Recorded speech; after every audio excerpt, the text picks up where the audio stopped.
hello, Greensboro. Chancellor, please take a seat if you have one. I said that one day, take a seat. The press pointed out to me there were no chairs out there.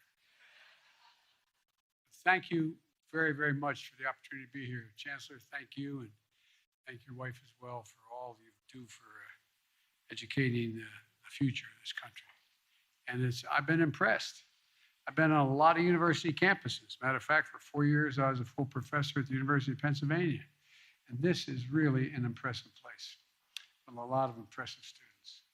And it's good to be here at A&T, and I thank you for your sharing your story, Malcolm. He's gonna, did you say where you're going? Am I allowed to say where you're gonna be working? You can work at IBM, a little outfit, you know, that is.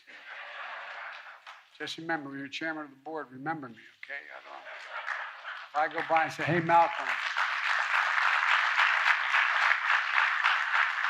I said, it's Joe here. I don't want to hear Joe who, okay? Well, Mayor Vaughn, thank you for the passport into the city. It's great to be here with a congresswoman who delivers to the people of this district. Kathy, you do an incredible job. You really do. You really do. My dear friend, Congressman G.K. Butterfield. What did I see here? There you go, man. Stand up. I want you to stand up. This guy, he's done so much over this distinguished career for the last 20 years or so. I wish you weren't leaving, pal. I wish you weren't leaving, but I understand. But thanks for all you've done. And Congresswoman Alma Adams, where's she? There you are. I see the hat. What am I talking about? Alma, how are you? You're the best. Thank you for all the hard work delivered for HBCUs, not just this one, but all across the country. Thank you, thank you, thank you. And your outstanding governor, one of the best governors in the entire United States of America. I say that without reservation, Governor Roy Cooper. Gov. Roy has proven himself to be, not a joke, one of the finest governors in the nation. He's displayed so many talents. He's deployed funding for American Rescue Plan to deliver debt-free community college for young people in North Carolina. He's delivered high-speed internet in rural communities. He's delivered well-deserved raise for teachers and first responders. And thanks for making a difference for the families here in North Carolina, Governor. You're setting an example across the country. Thank you. And look, you can cheer. It's all right.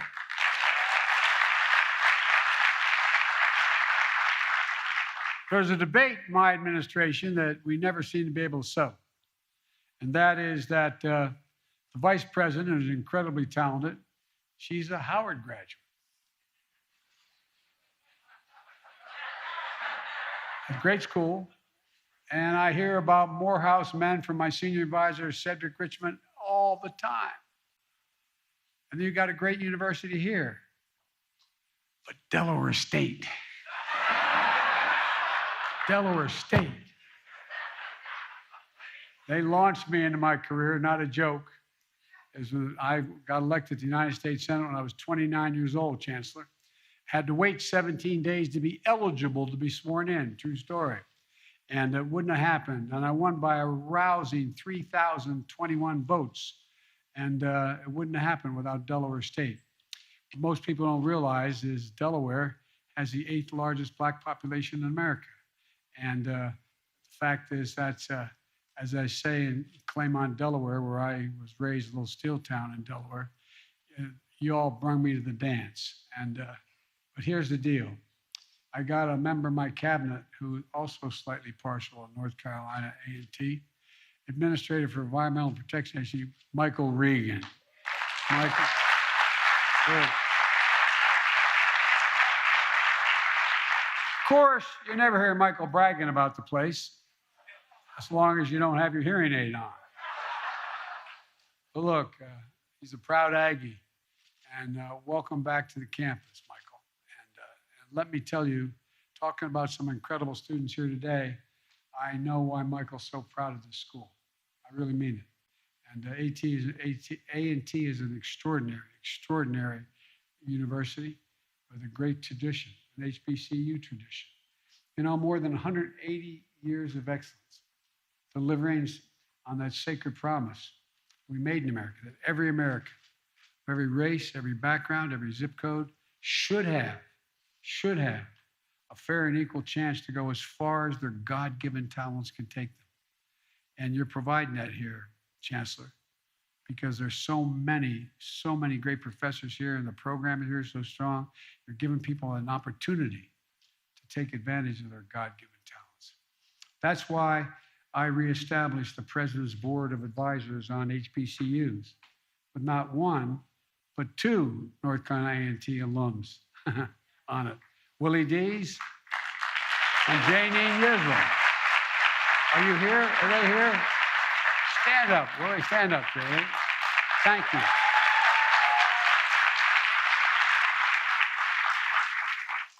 And it also includes a proud North Carolina native, an NBA star, Chris Paul. He's on it. By the way, he's a hell of a ball player. Who supports the business course here at A&T and is a fierce champion for all HBCUs.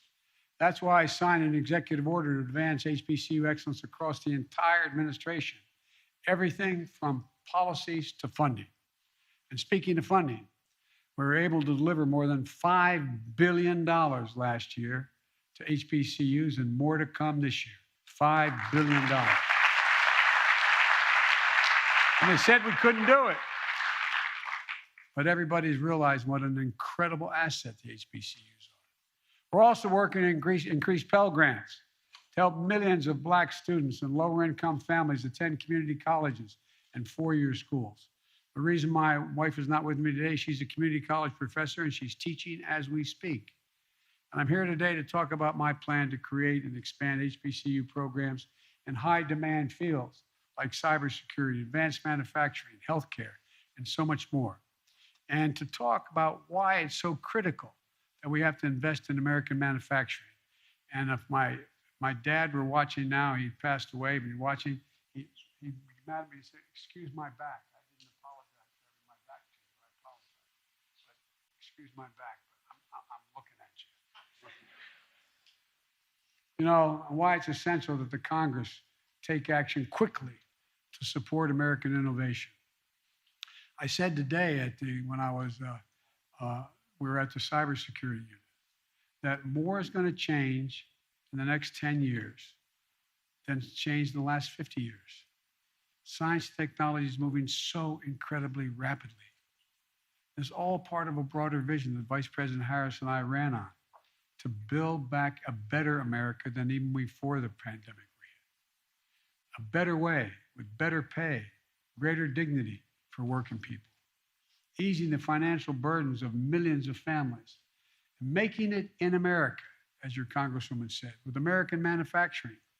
The best engineers in the world, like so many here at A&T graduates, make up that cadre. From day one, every action I've taken to rebuild our economy has been guided by one principle: made in America. It means using products, parts, and materials built right here in the United States of America. It means bringing manufacturing jobs back and building the supply chains here at home, not outsourced from abroad. It means letting and betting on American workers, let them do the job and bet on them. And it takes a federal government that doesn't just give lip service to buying American, but actually takes action. Most people don't know, I know the Congresswoman knows, there's been a law in the books since the late 30s that says that you can use American tax dollars, and if your American tax dollars the president is spending, it should be spent on American products and American businesses. Every administration says they'll do it since the late 30s. But now, over time, Buy America has become basically a hollow promise. My administration is making Buy America a reality. We created Made in America in an office in the White House, a Made in America office to oversee these efforts. You know, what's happened is that the exception used to be if the president spends about $600 to $700 billion a year money on federal projects every year, from decks of aircraft carriers to so much more. And it's supposed to buy from American businesses and American products. But the fact of the matter is that there was an exception. If you couldn't readily find an American institution that either had this part of the supply chain and or the company, you didn't have to. You could buy it abroad. You could import it. Well, last month I announced one of the biggest changes in the Buy American Act in 70 years. Each year, the federal government spends more than $600 billion on goods and services. And in the past, if the manufacturing product that you get purchased by the federal government says that it's substantially all made substantially all in America, it worked. But because of loopholes over time, you know what substantially all meant when I took office? It meant that 55% of the product was made up of American business and American product. It was substantially all an American product. Well, guess what? To me, 55% isn't substantially all. It's slightly over half. And so we issued a rule to raise the amount of domestic content required to be considered made in America from 55 to 75%. Substantially all is going to start meaning substantially all. And that's good for American workers and for American businesses, for communities like Greensboro. And I want to thank Congresswoman Manning who's been a strong, strong supporter of Buy American. Now we're seeing the results of our economic vision. Our economy created 431,000 jobs in the month of March alone. 431,000. 7.9 million jobs over the course of my presidency. More jobs in the 14 months I've been president than any president ever created in American history. Unemployment at 3.6%. It's down from 6.4% when we took office 14 months ago. It's the fastest decline in unemployment to start a president's terms ever recorded. North Carolina, thanks to the American Rescue Plan and the leadership of Governor Cooper, has added 194,000 jobs in the last 14 months. 194,000 jobs. Good job. That's 67,000 jobs ahead of where this state was before the pandemic hit. And unlike the past recoveries, this time around with the American Rescue Plan, we made a choice to bring everyone along. So not only has unemployment rate dropped at a record pace here in North Carolina and across the nation, but Black unemployment fell by more than 30%. More than 30%. Hispanic unemployment fell from nearly 9% to 4.2% in the year 2021, the fastest single drop ever recorded. We had the largest one-year drop in long-term unemployment ever recorded in American history. Look, folks, as the child tax rate, we've seen the lowest child poverty rate ever projected, an estimated nearly 40% decline in child poverty. The lowest number of home foreclosures ever recorded. A record low credit card delinquencies because families have more money in their pockets to pay their bills. The list goes on. All told, this economy grew by 5.7% last year in 2021, the fastest growth in 40 years. And in the process, doing all this, we still cut the deficit last year by $350 billion, just last year alone. And by an additional $1 trillion this year if the budget goes through. So folks, don't tell me this trickle-down idea is the only way to grow an economy. We're actually lowering the deficit, not increasing it. And after a long, tough stretch, Americans are back to work. Our economy has gone from being on the mend to being on the move. Now, I know that we're still facing challenges of high prices, inflation. I grew up in a family where when the price of gasoline went up at the pump, it was a conversation at the kitchen table with my dad. Putin's invasion of Ukraine has driven up gas prices and food prices all over the world. Ukraine and Russia are the 1 and 2 largest wheat producers in the world. We're number 3. They're shut down. We saw that in yesterday's inflation data. What people don't know is that 70% of the increase in inflation was a consequence of Putin's price hike because of the impact on oil prices. 70%. We need to address these high prices, and urgently, for working folks out there. And that's part of why what I'm going to talk to you about today, why it's so important.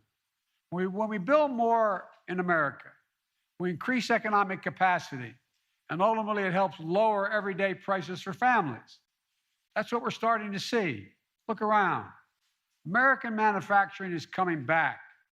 Once again, we're seeing the pride that comes from stamping a product made in America. Companies are choosing to build their new factories here in America. When just a few years ago, as you all know, that wouldn't have been the case. They would have built the factory overseas. Intel is building the chairman of the board of Intel asked to come and see me a little over a month ago. He's building a semiconductor mega site just outside of Columbus, Ohio, investing $20 billion. And by the way, we invented this little thing we call about the size of a fingertip. And guess what? Every advance in it is because of us. We don't make them anymore here. You go to Taiwan and other places to get it. Up to 8 state-of-the-art factories are going to be in one place that Intel is building. 7,000 new jobs building the facility and 3,000 jobs running the facility. You know what the average salary of these jobs running the facility will be? $135,000 a year.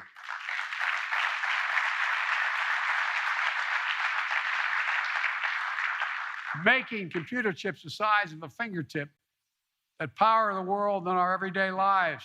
Smartphones, internet, technology that doesn't even exist today. If Congress passes the Bipartisan Innovation Act, which the Congresswoman talked about, and it's on my desk, puts it on my desk right now, Intel is ready and they've committed to add, in addition to the $20 billion, $100 billion more. $120 billion in one site. That's just the start.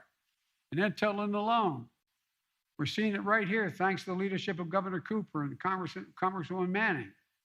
In last year's Thomas built buses at High Point, which I went down to see. It's incredible. What you all are doing is really incredible. They got the largest order to date in North America to build electric school buses, electric school bus fleets, which Administrator Regan can tell you will mean hundreds of thousands of our children will no longer be inhaling exhaust from diesel school buses. And they function and they roll. Volvo Trucks, with the research and development headquarters here in Greensboro, got the largest commercial order ever for electric trucks. And just a few months ago, Toyota announced it will invest $1.3 billion to build a new electric battery manufacturing plant right here in Greensboro. And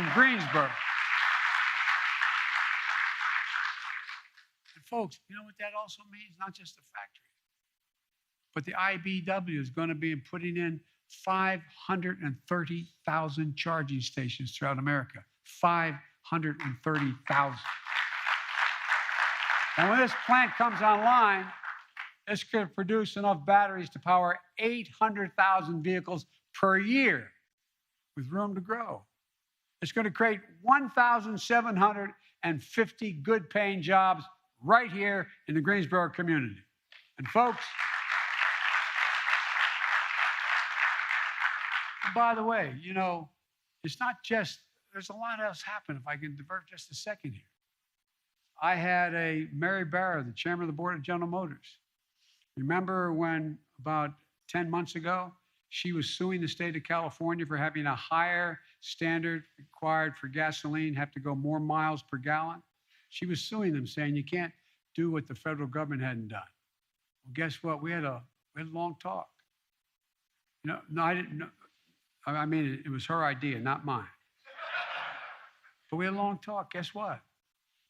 She decided not only did she drop the suit, but they're going to have 50% of all the vehicles made at General Motors electric vehicles by the year 2030. And guess what? Then Ford came along. They did the same thing. They're investing billions of dollars, 1.7. I mean, this is a major fundamental shift that's taking place. And America's finally deciding to catch up and lead it instead of being outpaced by China and other countries. All told, thus far, we've created 365,000 new manufacturing jobs in America just last year. That's the best year for U.S. manufacturing in the last 30 years. And even you students who are younger, how many, when you're coming up and you hear your parents talk about manufacturing is dead in America? It's not going to happen in America. There's not a thing, not a single thing America cannot do. Not a single thing where we can't outcompete the rest of the world. I mean it. Not a single thing. We set our mind to it. Good paying jobs, jobs you can raise a family on, jobs that can't be outsourced. Announcements like these don't happen in a vacuum. They require investments. We know what happens when we stop investing in the future and the places like Greensboro. We really do. You or your parents remember what it felt like when industries like the textile industry started to decline. Delaware used to be a great textile state. It all evaporated. Good jobs lost over time. Well, guess what? What it did to families, what it did to neighborhoods was consequential because we stopped investing in our future for a while. We stopped investing in our people. I got criticized when I kept saying we're going to invest in the American people. Decades ago, we used to invest 2% of our gross domestic product in research and development. 2%. And we led the world. Today, we invest less than 1%. The United States of America used to be ranked #1 in the world in investing in the future. Now we're ranked number 9 in research and development. The United States of America. China was number 8 3 decades ago. Now it's number 2. Other countries are closing in fast. We can and we must change that. Not by hurting other countries, but by developing ourselves. We have a great opportunity ahead of us with the Bipartisan Innovation Act I mentioned, which is going to provide $90 billion in research and development, STEM education, manufacturing, all those elements of the supply chain that we need to produce end products right here in America. If I told those of you who are closer to my age in the audience, if we told your parents that we'd be here, they'd look at like we were crazy. What do you mean? We're the leader in the world. Not so. Congress needs to get this bill to my desk as quickly as possible. Our economic strength is on the line, and national security as well is on the line. Companies are ready to invest in America, in American communities, in American workers, but they need to see that their government is capable of investing in our future. Other countries are racing ahead, but we can't afford to wait. So Congress, get this bipartisan bill to my desk. North Carolina needs it. America needs it. And let's meet this moment together. That's exactly what we did when we passed the bipartisan infrastructure law, which we worked like the devil on. Our infrastructure used to be rated the best in the world again. Now we rank number 13 in the world. Bridges, roads, etc. Rank 13. Why did we develop so fast, so well? Where are you going to build your factory? Near a port that can get everything out of that you manufacture and get everything out to the rest of the world quickly? Or something that takes 2 weeks or 3 weeks to get it there? It's all about speed. We can't compete for the jobs of the 21st century if we don't fix our infrastructure. But now, thanks to the infrastructure law, we're turning things around in a major way. We've already announced billions to improve the more than 3,000 airports in the 50 states that need serious help. I'll digress again for just a second. I was out when I was vice president at O'Hare Airport, and I was trying to get onto the Air Force Two and going up an escalator, and had a sign at the top, out of order, will be fixed in 2 weeks.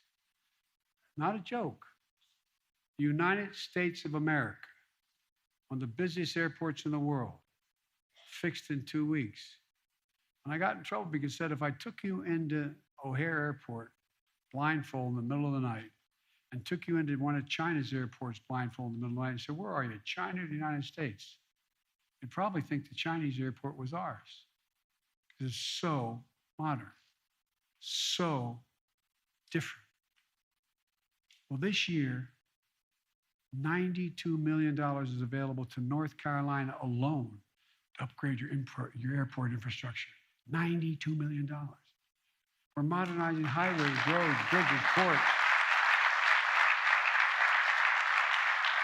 And this year, North Carolina is going to receive $1.4 billion in funding for roads and bridges, another $99 billion dedicated to funding for bridges that are in disrepair. Folks, we're also building a national network of electric charging stations I mentioned earlier for vehicles powered by these batteries and we're going to manufacture here in Greensboro area. And this year, North Carolina's eligible will receive nearly 16 million in electric vehicle charging stations. We're also getting rid of poisonous lead pipes that are in 10 million homes in America and 400,000 schools and daycare centers. And there's serious brain damage, not a joke. So kids and families can have clean drinking water. And this year, North Carolina will receive $199 million for clean water because of that man right there, the governor. And folks,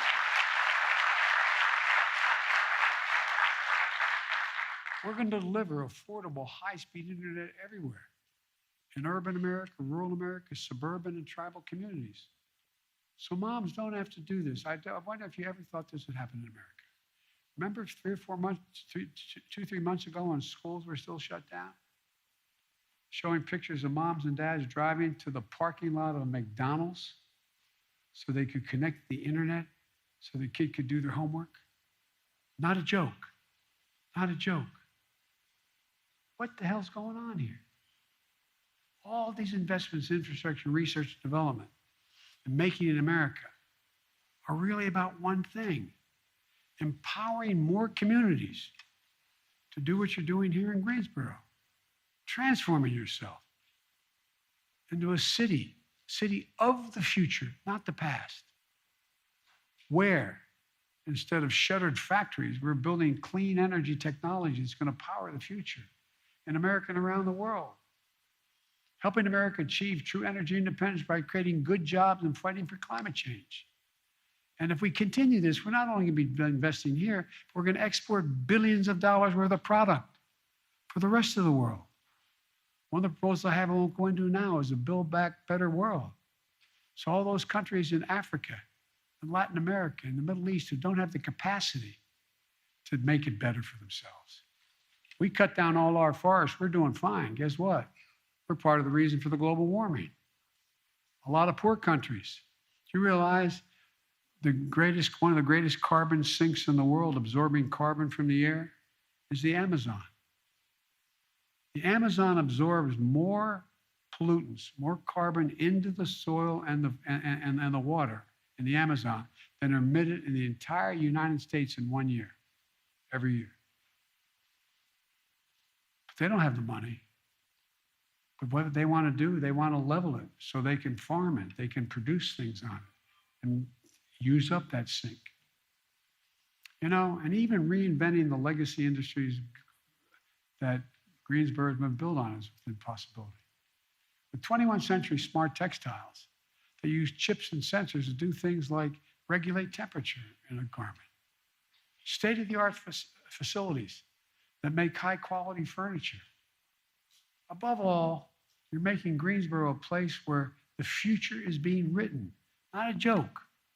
The future is being written, where students at great schools like A&T and other local universities and your incredible community colleges can lead learning, cutting-edge skills in state-of-the-art facilities, partnering with local employers. So look, so they can get out, help America lead the way on robotics and cybersecurity and so much more. And see that success reflected back home in their communities, not just in Greensboro, but across the country. so families can have good paychecks, good homes, great futures. My dad would say, my dad was a very well-read man. His greatest regret was he never got to go to college. And my dad used to say that everybody deserves just a little bit of breathing room. Just a little bit of breathing room.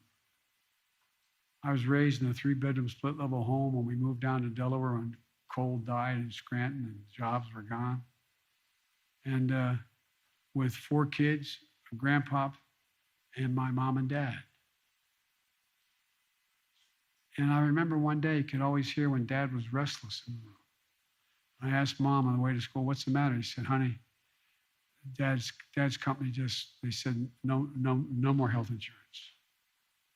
No more health insurance. Not only deprives a woman or a man of their health, but of their dignity. Their dignity. Look at their child, their husband, their wife, who needs help and can't get the help. One of the things we're trying to get done in the Congress is to pass legislation that won't raise taxes a single penny for anybody making less than $400,000, and above that it'll only be a smidgen for dealing with insulin. You got 200,000 kids with type 1 diabetes. They don't get their insulin. Many of you may know somebody, or you may have type 1 diabetes. You need the insulin. It costs $10 a vial to make. Average price, $646 a month. Not only imagine what happens when you don't have that money because you don't have the insurance or the cash. Imagine being a parent, looking at your child with type 1 diabetes and know there's not a damn thing you can do. Deprives you of your dignity, takes everything away from you. Well, guess what? For little or nothing, we can limit that price to $35 a month and they'll still make 350% profit. Folks,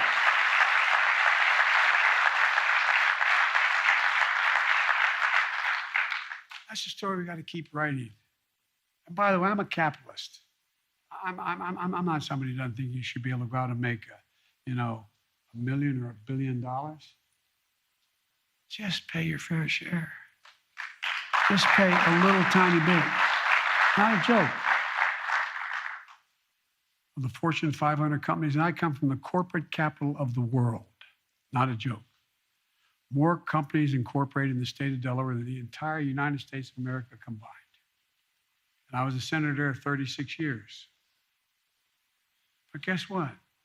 55 of them last year didn't pay a single penny in tax, and they made $40 billion.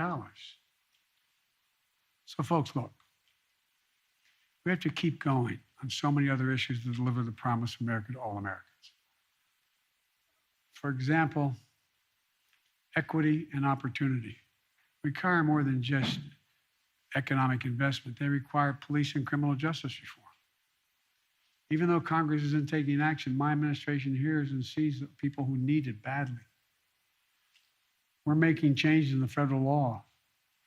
Police need more money, not less, in order to have social workers and others with them, not just to teach them how to do their job better, but also we need rules that I've initiated federally.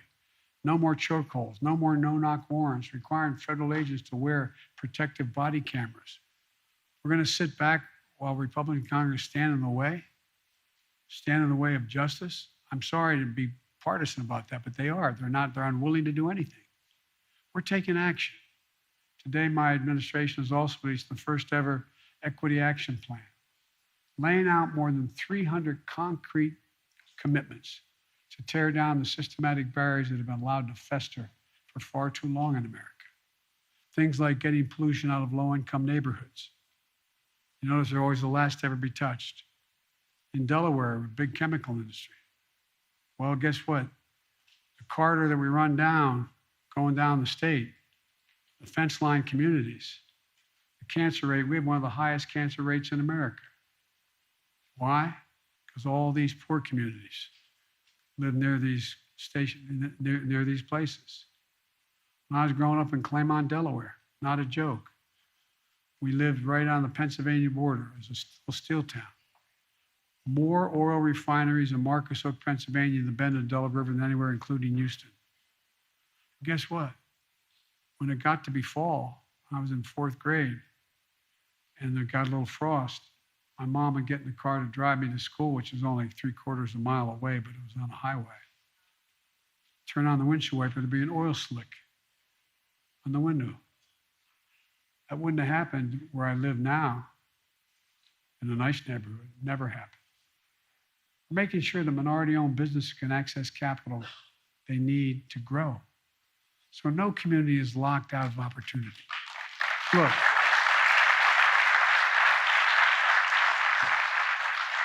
and I'm not saying this because I'm an HBCU. I've been saying this my whole career. When I ran for office, I said, I'm sick and tired of trickle-down economy.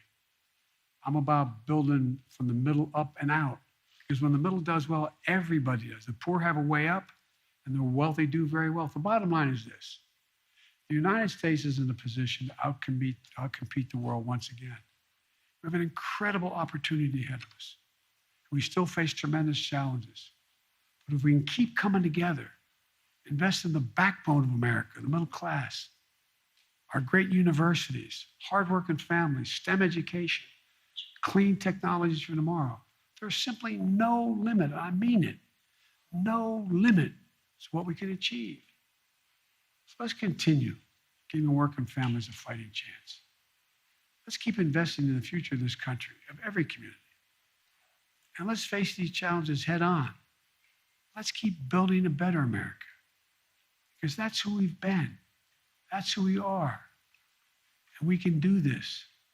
Still grow the economy, still be the wealthiest nation in the world, still reduce deficits by growing, growing, growing, growing. There's not a single thing America can't do when we do it together as the United States of America. God bless you all.